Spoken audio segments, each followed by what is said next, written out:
That's why very few people make this journey, because it's deeply unsettling. All of the molds that we have lived by have to be broken, and we have to liberate ourselves in this way. And sometimes there's an awkward period between the comfort that we knew before and the real state of comfort when we are the Lord of our being, which follows that interval of chaos. Most people, when they get into the chaos, give up hope and go back to the old false securities. They get to live a reasonable life and they get to die in some sort of peace, but they haven't advanced spiritually at all in that experiment that we call the life.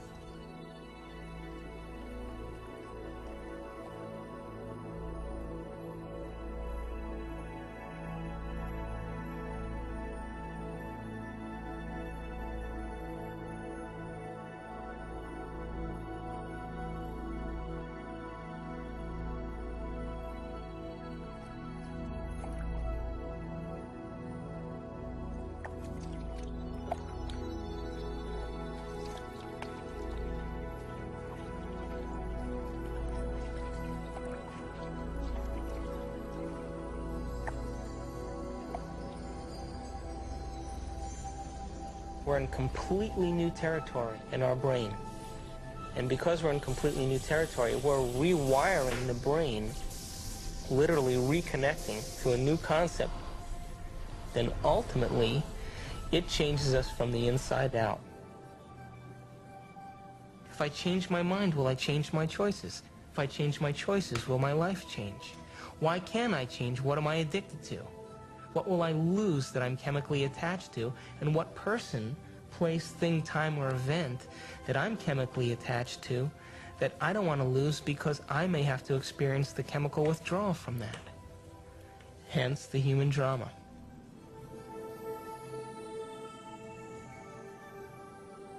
This life is but a page in an enormous book in which we will always be who we are, but always with the inherent needling of ambitious pursuit, a pursuit that takes us from the boring tedium of self-reflection, of self-hate, into self-creation of new dreams. And we are ambitious gods.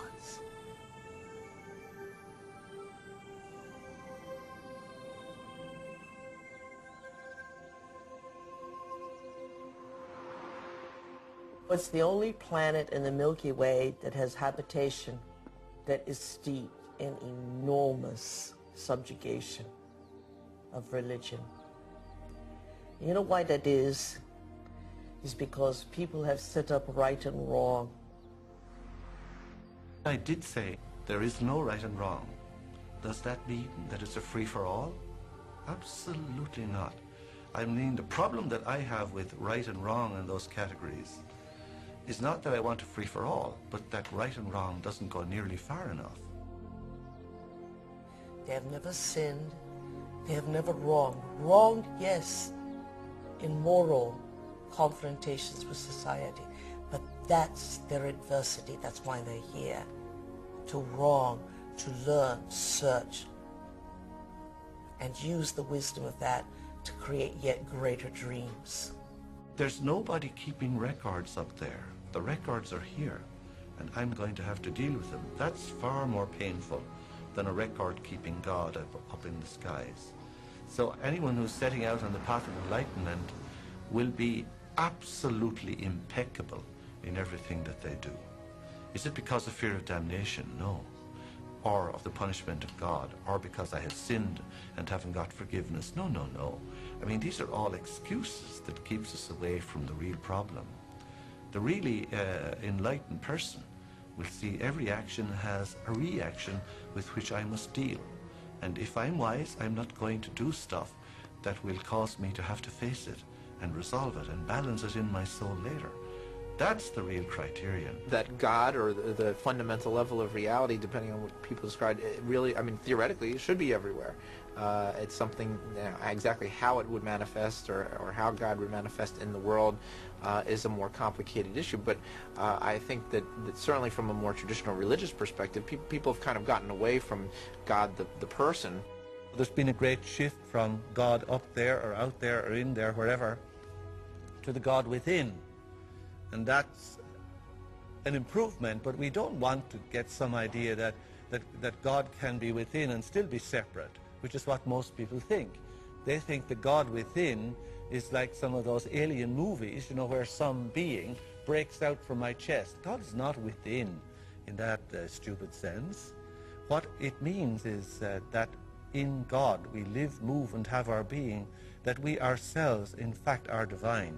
What's the relation between my God self and your God self? There is no relationship because there's only one God self. It's in both of us.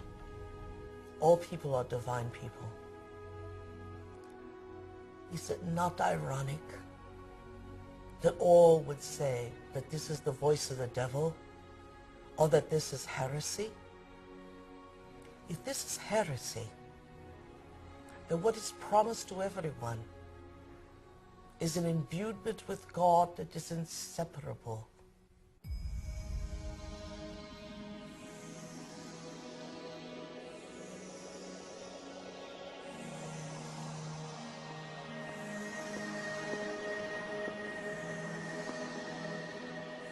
Knowledge allows the brain to begin to become wired, and we will begin to see what has always existed, but because we live in those routine automatic programs, we're unable to see because we're processing mind from the familiar. To learn knowledge means we're learning new things, and to learn new things means we're gathering information and creating the circuitry now to begin to develop the sensitivity, to begin to see things for the first time. There's enormous potential to change the kind of behaviors and characteristic patterns that we've fallen into. In fact, if you've listened and have remembered anything that I've said, your physiology is different than it was before that. That is something that Eric Kandel, the recent winner of the Nobel Prize in Medicine and Science, said very eloquently at a talk, that basically memory has been encoded, your genetic structure has changed, and while we previously would talk about the nervous system as this very rigid thing that didn't have much capacity for change, we now know that on many levels that isn't true. And actually there's a tremendous amount of plasticity, which basically means ability to change within the nervous system. And if you look at the structure of the human brain in detail, you see that it's specifically designed, it's carefully engineered to experience the unified field, to experience the unity of life. We're all connected. I mean, I think the most fundamental thing is we're all connected by an energy field. We swim in a sea of light, basically, which is the zero-point field. And I say, first of all, you have to get away from the whole idea of separateness, because separateness is the biggest problem of the world now. You take this notion of an entangled universe and you apply it to human experience, because human experience is part of the universe as well. And then you say, well, let's assume that experience is entangled, then how would it manifest? And we can start going through ways in which it could manifest. If there's a connection with another mind, we call it telepathy. If there's a connection to some other object somewhere else, we'd call it clairvoyance. If there's a connection that happens to transcend time, we'd call it precognition. If there's a connection in which my intention is expressed out in the world some way, we might call it psychokinesis or distant healing or something of that sort. So you can go through a list of perhaps 12 kinds of psychic experience that have gotten labels over the years, like telepathy, but this is really just the tip of the iceberg. People ask, why are you so interested in the Planck scale, but very ultimately tiny in terms of spirituality? Because obviously spirituality is out there, it's everywhere. And the answer is that yes, the Planck scale is the ultimately small, but it's also everywhere. Wherever you go, there it is. And because it's holographic, it repeats at different scales, like fractals, throughout the universe.